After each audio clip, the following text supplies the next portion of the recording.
Hello दोस्तों, आज हम लोग करने वाले हैं जेसीईआरटी क्लास 8 चैप्टर है 9 क्या निराश हुआ जाए, जिसका लेखक है हजारी प्रसाद द्विवेदी।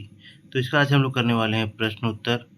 तो वीडियो में आए तो वीडियो को लाइक और चैनल को सब्सक्राइब करना ना भूलें।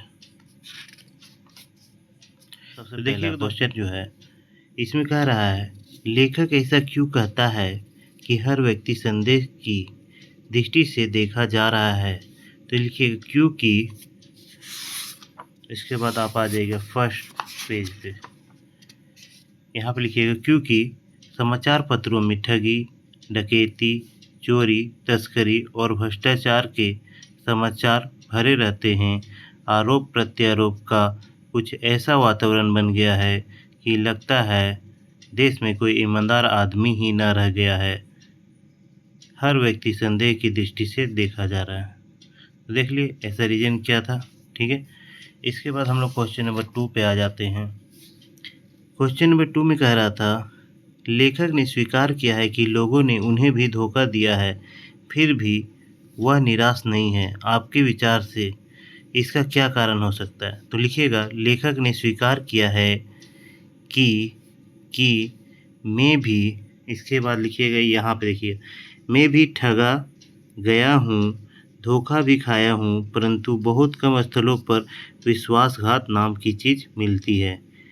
केवल उन्हीं बातों का हिसाब रखो जिसमें धोखा खाया है, तो जीवन कष्टकार हो जाएगा। परंतु ऐसी घटनाएं भी बहुत कम नहीं है जब लोग ने अकारण सहायता की है।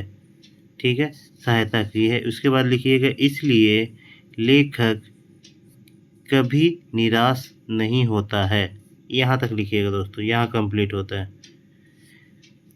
तो ये दूसरा का हो गया हमारा कंप्लीट। तीसरे नंबर पे, जीवन के महान मूल्यों के बारे में लोगों की आस्था क्यों हिलने लगी है। तो प्रश्न 3 है, इसका उत्तर आपको मिलेगा यहाँ पे। आप देखिएगा, यहाँ से लिखिएगा, देखिएगा तीसरा का, ईमानदारी को मूर्खता का पर्याय समझा जाने लगा है। सच्चाई केवल भीरू और बेबस लोगों के हिस्से पड़ी है। ऐसी स्थिति में जीवन के महान मूल्यों के बारे में लोगों की आस्था ही हिलने लगी है। ठीक है, इसका कारण यही था। तो ये हो गया question number 3 complete. Question number 4 यहाँ बोल रहा है, किन बातों से पता चलता है कि धर्म एवं आध्यात्मिकता के मूल्य दब गए हैं। तो इसका आंसर आपको मिलेगा क्वेश्चन नंबर 4 का। यहाँ से लिखिएगा, इस बात के पर्याप्त प्रमाण खोजे जा सकते हैं कि समाज के ऊपरी वर्ग में चाहे जो भी हो रहा हो, भीतर भीतर भारतवर्ष अब भी यह अनुभव कर रहा है कि धर्म कानून से बड़ी चीज़ है। अब देखिए यहाँ पे क्या कह रहा है, धर्म को कानून से बड़ी चीज़ कहा गया है। ठीक है, अब भी सेवा, ईमानदारी, सच्चाई और आध्यात्मिकता के मूल्य बने हुए हैं। वे दब अवश्य गए हैं लेकिन नष्ट नहीं हुए। तो यहाँ पे लेखक मान रहा है कि दब गए हैं, मतलब कि आध्यात्मिकता के मूल्य दब गए हैं। ठीक है,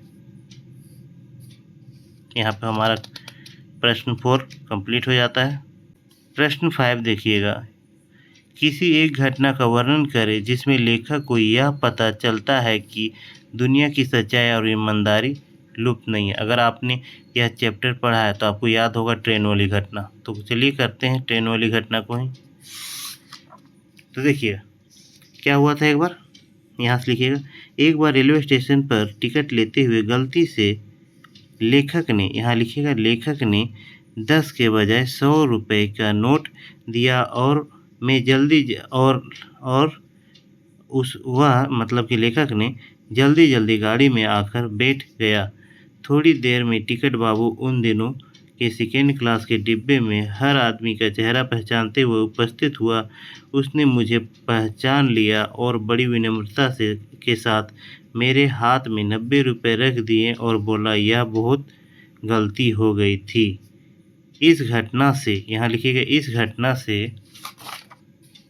इस घटना से पता चलता है कि दुनिया में सच्चाई और ईमानदारी लुप्त नहीं हुई। यहाँ तक कंप्लीट हो जाता है क्वेश्चन नंबर 5।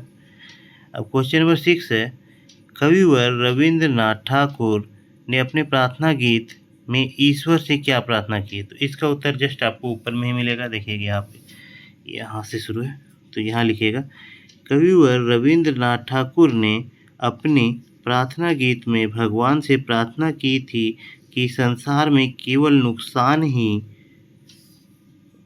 उठाना पड़े, धोखा ही खाना पड़े, तो ऐसे अवसरों पर भी हे प्रभु मुझे ऐसी शक्ति दो कि मैं तुम्हारे ऊपर संदेह न करूं।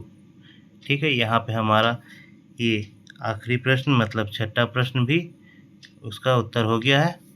तो वीडियो अच्छा लगे तो आप वीडियो को लाइक और चैनल को सब्सक्राइब जरूर करें। जय हिंद, जय भारत। मिलते हैं ऐसे वीडियो पे।